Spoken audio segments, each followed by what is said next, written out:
Dito guys may nakalaban akong Ruby na mayabang. Tinagamit ko siya dito ng skill niya sabay palag dahil wala nang gagawin yan. Akala niya siguro di ko siya papasukin sa tore pero mag-Facebook ka muna brother. Kaso nadamay ako yawa. Hahaha, kalma lang Cho Papi. Masyado kang mainit eh. Pagkain ka lang sakin mamaya. Ang lakas oh. Oh my God. Ang lakas oh. Dito ginawa kong bet ang crab pero sisipain ko talaga sana siya kaso nahila naman ako yawa. Akala ko talaga makakatakas pa ako sayang may flicker pa pala siya. Saan ka pupunta? Tapon basura hahaha. Obvious ba? Dito habol na habol siya. Inultihan siya dito ni Kalea kaya napilitan akong bumalik.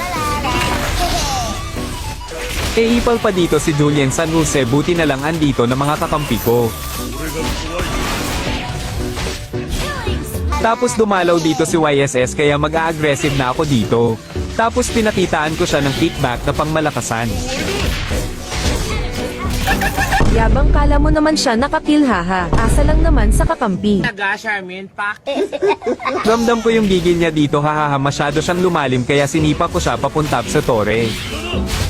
Kaso naka-flicker pa ang yawa. Tapos hindi pa siya umuwi kaya tinulungan ko na siya umuwi.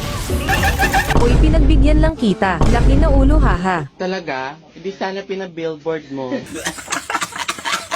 Dito inabangan ko siya at grabe ang sakit na pala ng damage natin pati sa tore kinawawa ko siya. Abang lang alam haha. Mahina kasi.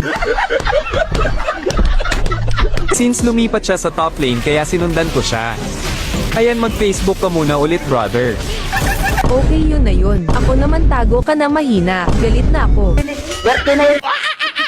Kapal ng mukha mo. Aba nakakatakot naman yun nagalit na pala si Idol. Nga pala baka bago ka lang sa ating page at gusto mo ng mga ganitong videos ay i-like at follow muna ang ating page. Namimigay nga pala tayo ng Starlight at Epic Skins sa masisipag nating mga supporters. Panoorin nyo guys kung paano kami nahirapan sa larong ito.